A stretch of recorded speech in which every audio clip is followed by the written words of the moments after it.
Hello friends, welcome to GK सावर। आज मैं लेकर आई हूँ आप सभी के लिए वर्ल्ड हिस्ट्री से कुछ क्वेश्चन। तो चलिए शुरू करते हैं आज के top 20 world history question daily knowledge booster में विद आर के। तो चलिए शुरुआत करते हैं आज की पहले क्वेश्चन की। तो हमारा पहला क्वेश्चन है, कार्बोनरी संस्था किस संस्था से जुड़ी हुई है? तो आपका ऑप्शन ए शिक्षण संस्था, ऑप्शन बी सैनिक अकादमी, ऑप्शन सी कला संबंधी संस्था, ऑप्शन डी गुप्त क्रांतिकारी संस्था। तो आपका सही उत्तर है ऑप्शन डी गुप्त क्रांतिकारी संस्था। इस संस्था की स्थापना कब हुई थी? 1810 में। और कहाँ हुई थी? नेपलस में। चलती है नेक्स्ट क्वेश्चन की ओर। तो यह हमारा दूसरा क्वेश्चन है, बोल्शेविको रूसी क्रांति का नेतृत्व किसने किया था? ऑप्शन ए लोकतंत्रवादियों ने, ऑप्शन बी लेनिन ने, ऑप्शन सी मेंशेविकों ने, ऑप्शन डी डोरियंस ने।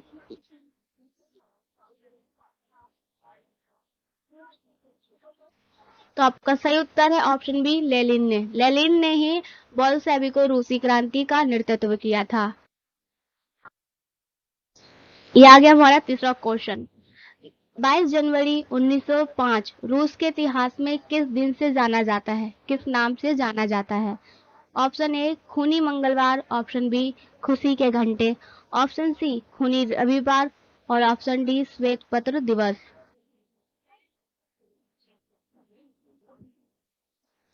तो आपका सही उत्तर है ऑप्शन सी खूनी रविवार। इस दिन यह इतना मशहूर क्यों हुआ? क्योंकि इस दिन ना क्या हुआ था कि रूस की जार सेना ने शांतिपूर्ण मजदूर जो थे उन्होंने एक जुलूस निकाला था, तो उसमें 20 बच्चों पर उस जार सेना ने गोलियों से बौछार कर दी, जिसमें लाखों लोगों हजार लोगों की मौत हो गई। और इसी दिन को खूनी रविवार कहते हैं क्योंकि इस दिन रविवार था। तो चलते हैं नेक्स्ट क्वेश्चन की ओर। इटली में फर्स्टिस पार्टी की स्थापना किसने की? कब हुई? मार्च 1919, मार्च 1920, अप्रैल 1921, अप्रैल 1922।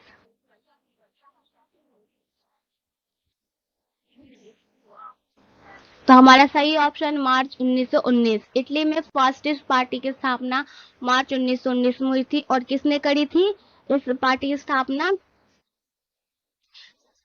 Benito Mussolini. चलते नेक्स्ट क्वेश्चन की ओर। इल डुचे किसके लिए प्रयुक्त किया जाता है? ऑप्शन ए लेनिन के लिए, ऑप्शन डी हिटलर के लिए, ऑप्शन सी जनरल फ्रैंको के लिए, ऑप्शन डी मुसोलिनी के लिए।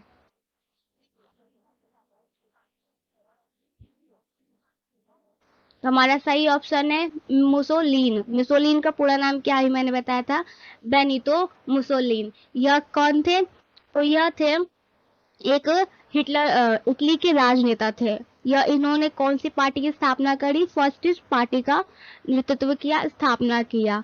इन्होंने फांसीवाद के दर्शन की नींव भी रखी। ठीक है, प्रमुख व्यक्ति थे उसमें से। उसमें उन्होंने दूसरे विश्व युद्ध में ना एक्सिस समूह से मिलकर युद्ध भी किया। और वह हिटलर के एक निकटतम राजनीतिज्ञ भी थे। ओके, कौन थे? बेनिती मुसलिन। इन्हें इल डुचे के नाम से भी जाना जाता है। चलते हैं नेक्स्ट क्वेश्चन। रोमन साम्राज्य बहुत विस्तृत साम्राज्य था। और उनके बाद जो रोमन साम्राज्य में ना अगस्तस के बाद राजनीतिक शासन के नियुक्ति का आधार क्या हुआ? शासक के नियुक्ति का आधार ऑप्शन ए अनुवांशिक, ऑप्शन बी सैन्य शक्ति, ऑप्शन सी सीनेटिन का समर्थन, ऑप्शन डी योग्यता।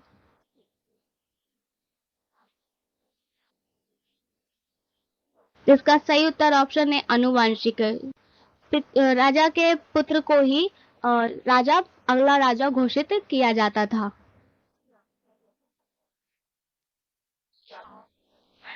निम्न में से किस शासक ने ईसाई धर्म को अपनाया और उसे रोम साम्राज्य का राजधर्म भी बना दिया?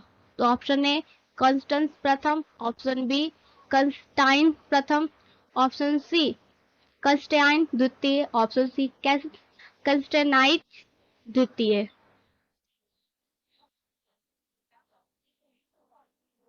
तो हमारा सही ऑप्शन बी कंस्टेनाइट प्रथम है। इन्होंने 313 में ना इस धर्म को अपना लिया था। ओके, और फिर अपने राज्य में ऐलान किया कि ईसाई धर्म को राजधर्म माना जाए।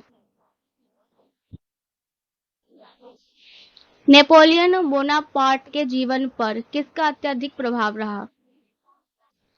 Option A Plato, option B Ruskin, option C Tolstoy, option D Rousseau.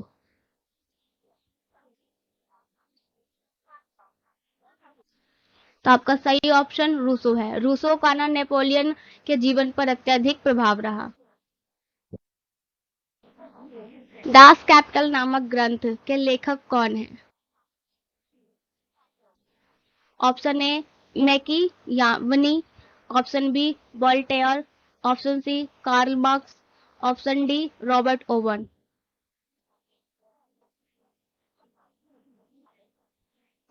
तो हमारा सही उत्तर ऑप्शन सी कार्ल मार्क्स है। कार्ल मार्क्स जर्मनी के रहने वाले थे। इन्होंने एक पुस्तक लिखी जिसका नाम कैपिटल दास है। कब लिखी थी? 1867 में लिखी।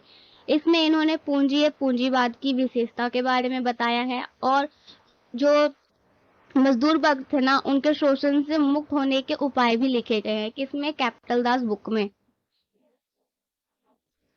Next question. सौर वर्षा जिसे कैलेंडर के नाम से भी जाना जाता है, ये सौर वर्ष जो कैलेंडर के क्षेत्र में किस सभ्यता ने सबसे पहली उपलब्धि हासिल की है? तो हमारा पास ऑप्शन है ग्रीक, ऑप्शन बी मिस्र, option C Sumerian, option D Babylonian. तो हमारा सही उत्तर है ऑप्शन बी मिस्र। मिस्र ने ना कैलेंडर के क्षेत्र में सबसे पहली उपलब्धि हासिल की है। चलते हैं नेक्स्ट क्वेश्चन की ओर।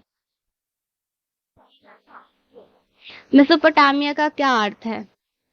ऑप्शन ए मेसोपोटामिया की संस्कृति, ऑप्शन बी एक थैले में मटके इत्यादि रखना, ऑप्शन सी घोड़ों की एक प्रजाति जो नदी किनारे रहती है, ऑप्शन डी नदियों के बीच की भूमि।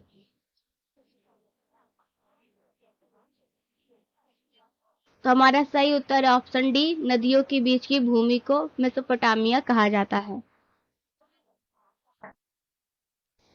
तो हमारा अगला क्वेश्चन है हिटलर जर्मनी का चांसलर कब बना?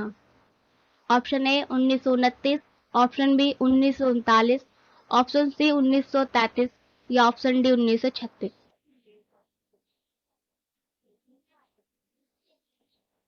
तो हमारा सही उत्तर है option C 1933।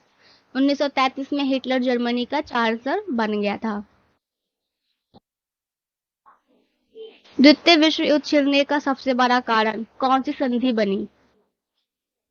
Option A Paris की संधि, ऑप्शन सी बारसाई की संधि, ऑप्शन सी लेराइन की संधि, ऑप्शन डी बरसाई की संधि।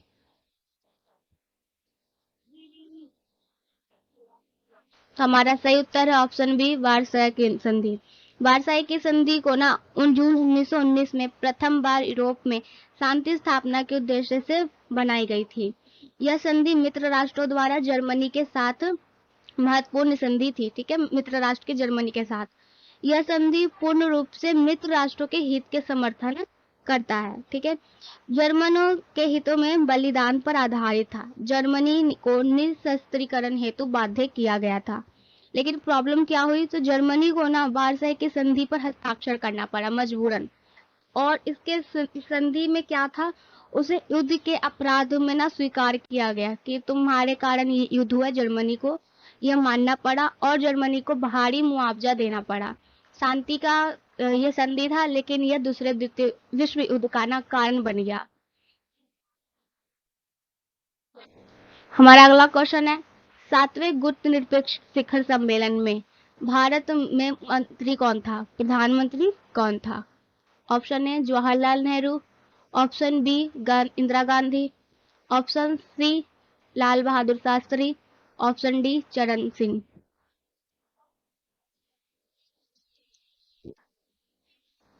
हमारा सही उत्तर है ऑप्शन बी इंदिरा गांधी। इंदिरा गांधी गुट निरपेक्ष शिखर सम्मेलन में सातवें गुट निरपेक्ष शिखर सम्मेलन में प्रधानमंत्री रही भारत के समय।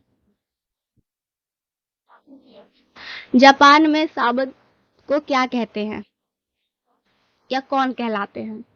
Option A samurai, option B shogun, option C Meiji या ऑप्शन डी इनमें से कोई नहीं, उपयुक्त में से कोई नहीं।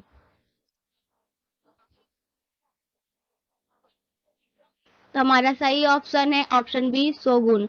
ऑप्शन जो ए समुराई है ये एक योद्धा होते हैं, उन्हें समुराई कहा जाता है, और शोगुन सामंत को कहा जाता है कहाँ, जापान में। फराव किसे कहते हैं? ऑप्शन ए राजा, ऑप्शन बी सामंत, ऑप्शन सी पुरोहित, ऑप्शन डी देवता।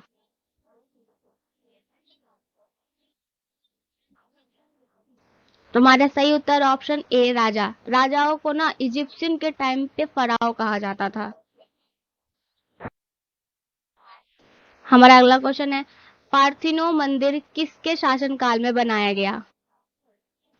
ऑप्शन ए जूलियस सीजर के समय, ऑप्शन बी ऑगस्टस के समय, ऑप्शन सी पेरिक्लिस के समय या ऑप्शन डी अरिस्टो के समय।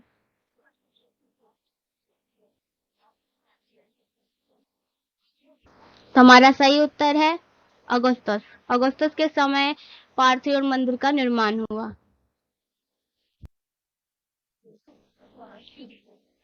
क्रेटिन एनास्टॉल बैंक कहाँ स्थित है? ऑप्शन ए ब्रिटेन में, ऑप्शन बी अमेरिका में, ऑप्शन सी फ्रांस में, ऑप्शन डी ऑस्ट्रेलिया में।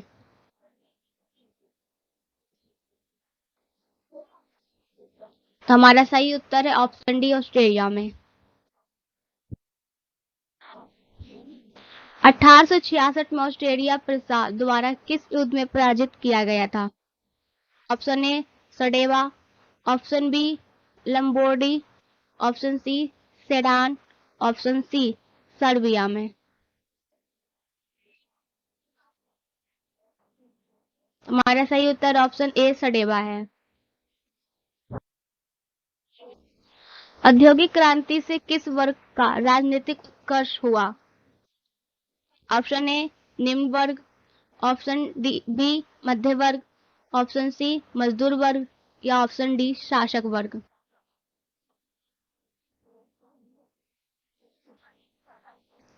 तो हमारा सही उत्तर है ऑप्शन बी मध्य वर्ग। मध्य वर्ग औद्योगिक क्रांति के समय तीव्र गति से विकास किए, क्योंकि इनके पास संपत्ति भी थी और बुद्धि भी थी। इन्होंने अपने इन दोनों चीजों का बहुत कुशलतापूर्वक प्रयोग किया। लेकिन इस टाइम पे ना, औद्योगिक क्रांति के टाइम पे मजदूर वर्गों ने भी बहुत बड़ा योगदान दिया, लेकिन इसमें इन्हों को कोई सक्सेस नहीं मिली है। चलते हैं आप। आई होप कि आपको ये 20 क्वेश्चन पसंद आए होंगे, तो इस वीडियो को लाइक शेयर सब्सक्राइब जरूर करें। Thank you for watching my this video.